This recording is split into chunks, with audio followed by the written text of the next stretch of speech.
हमारे देश को नीचा दिखाने की बहुत कोशिशें की गई और ये आज से नहीं कई सालों से होता आ रहा है। फिर वो चाहे पाकिस्तान की हेल्प करने की बात हो या फिर एंटी इंडिया आर्टिकल्स छापने की बात हो।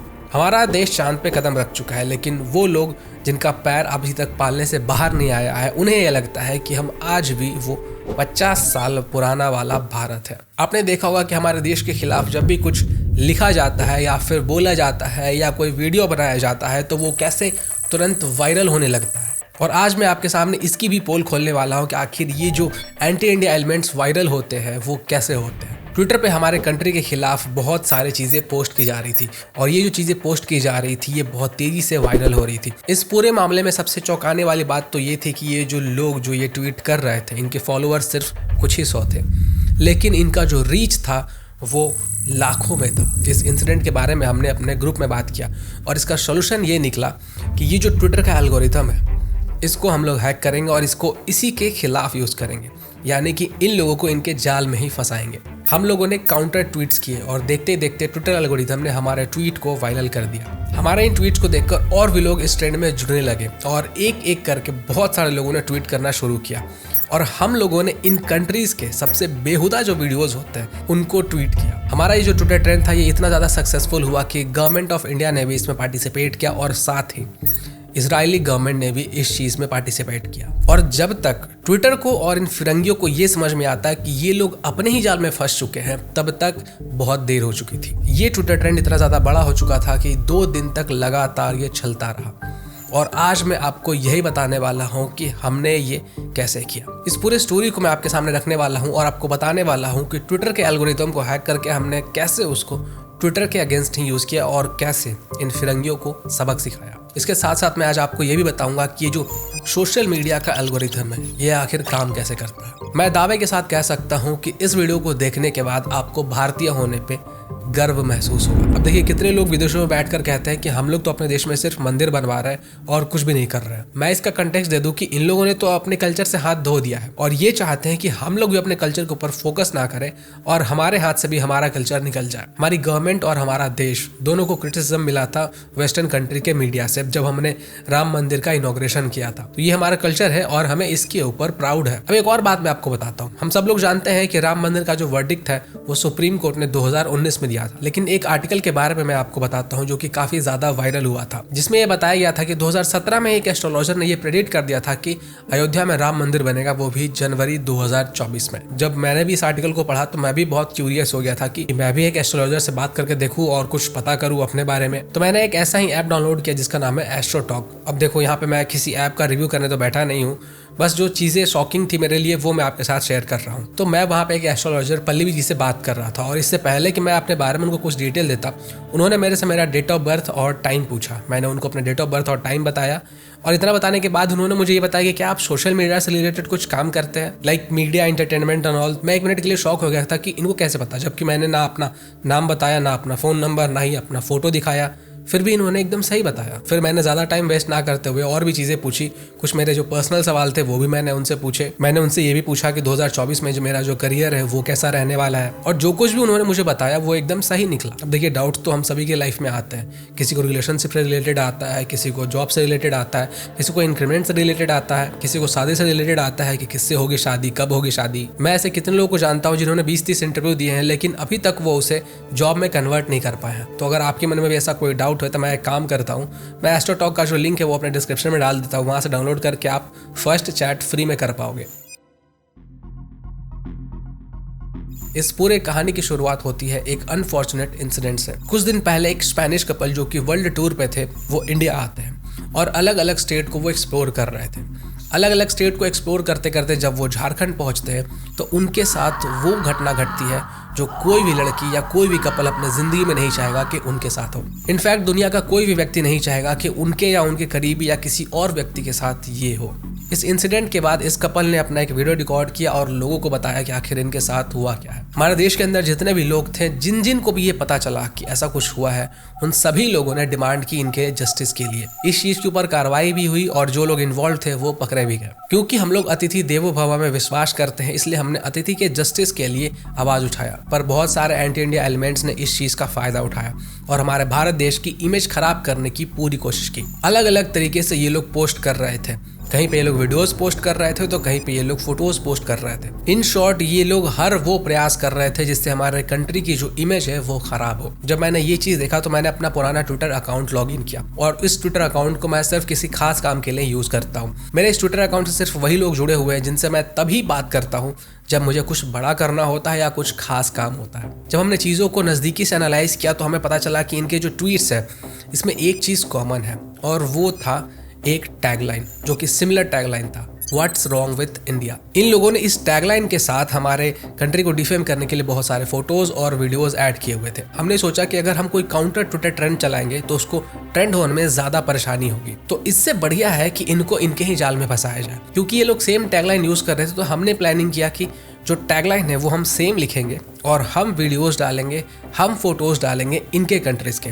जो बेहुदा से बेहुदा वीडियोस है इनके कंट्री के, जो गंदे से गंदे वीडियोस है वो सब डालेंगे। क्योंकि जो सोशल मीडिया का एल्गोरिथम होता है वो टैगलाइन को ही पार्स करता है। पार्स करता है का मतलब कि सिंपल लैंग्वेज में उस चीज़ को एनालाइज करता है कि उसको रीड करने के बाद उसके साथ करना क्या है, उसके रीच को बढ़ाना है, कम करना है, ब्लॉक करना है, जो भी करना है उसके बाद वो डिसीजन लेता है। लेकिन ये एल्गोरिथम ये नहीं चेक करता है कि उस ट्वीट में आखिर जो मीडिया अटैच किया गया है, जो फोटो अटैच किया गया है, जो वीडियो अटैच किया गया वो आखिर कैसा वीडियो है, वो किस कंट्री का वीडियो है या फिर किस चीज से रिलेटेड वीडियो है। तो हमने इस टैगलाइन के साथ बहुत सारे ट्वीट किए और वीडियोस और फोटोज में अटैच किए इन कंट्रीज के सबसे बेहुदा बेहुदा वीडियोस और फोटोज। अब देखते ही देखते हमारे ट्वीट जो थे वो वायरल होने लगे। ट्विटर एल्गोरिथम को ये लग रहा था कि हमारे ये जो ट्वीट है ये एंटी इंडिया ही है, क्योंकि इसमें जो टैगलाइन है वो एंटी इंडिया है और इसलिए ट्विटर इसे बहुत ज्यादा ब्रॉडर रीच दे रहा था। बट एक्चुअली में ये इनके अपने खुद के पैर पे कुल्हाड़ी मारने के बराबर था। धीरे धीरे बहुत सारे लोग इस ट्विटर ट्रेंड में जुड़ते गए और एक एक करके लोगों ने ट्वीट करना शुरू किया और इन कंट्रीज के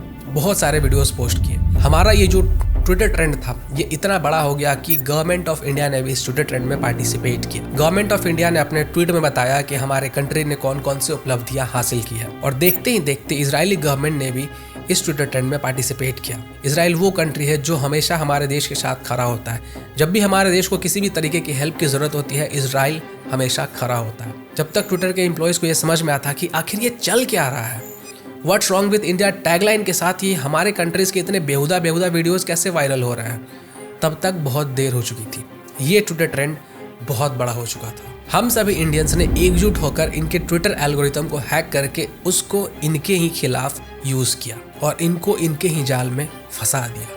ये ट्विटर ट्रेंड इतना बड़ा हो चुका था कि 2 दिन तक लगातार ये ट्रेंड होता रहा। जो लोग हमारे देश की इमेज खराब करने आए थे उन्होंने खुद अपने देश की फजीहत करवा ली। ये लोग हमारे देश के हाइजीन के बारे में बात कर रहे थे। इनके देश में खुद कितनी गंदगी है, सड़कों पे लोग ड्रगी बने फिर रहे हैं। इसके ऊपर मैंने वीडियो भी बनाया था, अगर आपने नहीं देखा है तो जरूर चेकआउट कीजिएगा। इन लोगों के यहाँ ऐसे ऐसे वीडियोस है कि आप सोच भी नहीं सकते हो। कोई खुले या मेट्रो में सबके सामने यूरिनेट कर रहा है और कोई सफाई कर्मचारी के मॉप में ही पूप कर दे रहा है। इनके कुछ शहर इतने गंदे हैं कि आप वहाँ एंट्री करने के बाद ही पूरे शहर की जो गंदगी है उसको फील कर लोगे। बट दिक्कत ये है कि वहाँ की जो मीडिया है वो अपने देश के अंदर की जो गंदगी है, अपने देश के अंदर की जो पॉवर्टी है, अपने देश के अंदर की जो बेहुदा चीज़ें हैं उसको दिखाती नहीं है, उसको वो लोग हाईलाइट नहीं करते हैं। लेकिन अगर आप हमारे देश के अंदर देखोगे तो हमारे देश के अंदर ऐसा नहीं है।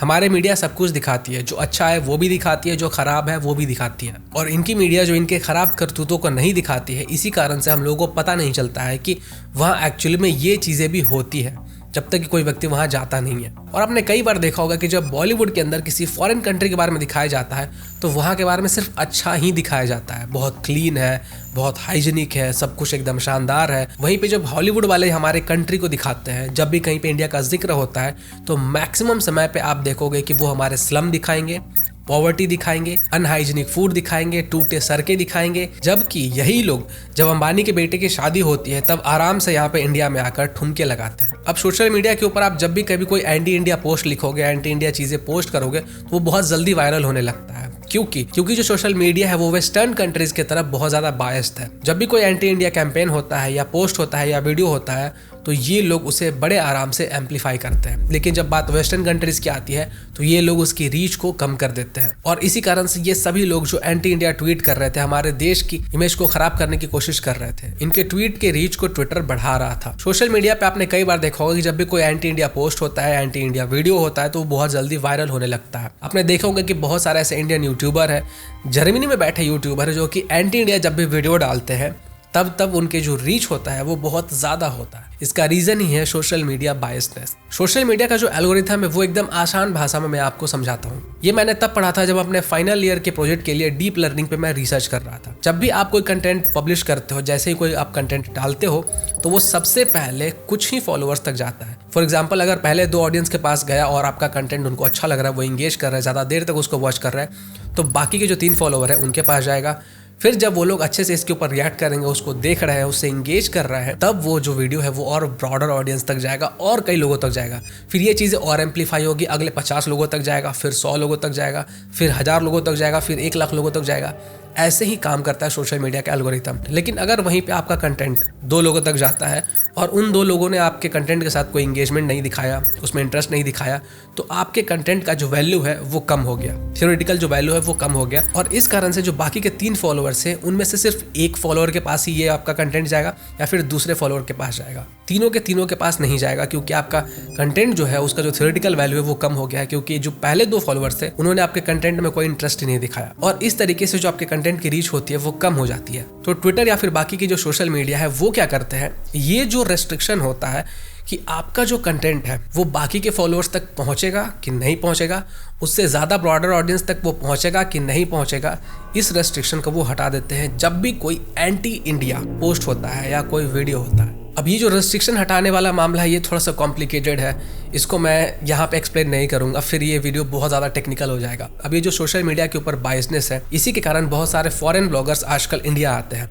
और इंडिया में आकर इंडिया की गरीबी दिखाते हैं। कोई दिखाता है कि इंडिया में तो चोर लोग घूम रहे हैं, कोई दिखाता है कि इंडिया तो बहुत बेकार है। एक एग्जाम्पल आपको दिखाता हूँ मैं पार्टिकुलरली, आप इस ब्लॉगर को देखिए, इसने कितने सारे वीडियोस पब्लिश किए हैं, लेकिन उनमें जब भी इसने इंडिया की बुराई की है, इंडिया के बहुत सारी घटिया चीज़ें दिखाई हैं, इंडिया के बारे में जब भी इसने बुरा वीडियो बनाया है, बुरा व्लॉग बनाया है, तो वो बहुत ज़्यादा वायरल हुआ है, बहुत ज़्यादा रीच उसे मिली है। इसके ऐसे वीडियोस में लोग इंटरेस्ट दिखाते हैं, उसका एक रीज़न ये भी है कि इंडिया में बहुत सारे व्यूअर्स हैं और वो इंटरेस्टेड होते हैं। लेकिन सिर्फ यही एक रीज़न नहीं है। जो बायसनेस आपको मैंने बताया ना, सोशल मीडिया का बायसनेस, वो एक बहुत बड़ा रीज़न होता है। बट हमारे देश में जब भी कुछ गलत होता है तो हम उसको वैसे नहीं देखते जैसे ये लोग देखते हैं। हम अतिथि देवो भव में विश्वास करते हैं और इसलिए हम लोग सबके लिए इक्वल आवाज़ उठाते हैं। लेकिन जब बात हमारे देश को डिफेम करने आती है तो ये सभी लोग बड़े आसानी से हमारे देश को टारगेट करते हैं और डिफेम करने की कोशिश करते हैं। पर इस बार इनको एकदम सही जवाब मिला है। ऐसे ही same anti India post Maldives ने भी किए थे। मालदीव्स के साथ क्या हुआ सब जानते हैं। हम भले इतने सालों तक गुलाम थे, लेकिन अब वो दौर नहीं है। अब ये 40-50 साल पुराना वाला भारत नहीं है। अब अगर कुछ करोगे तो मुंह तोड़ जवाब मिलेगा, करारा जवाब मिलेगा। अब हम 5th लार्जेस्ट इकोनॉमी है और अब बहुत कुछ बदल चुका है। जय हिंद।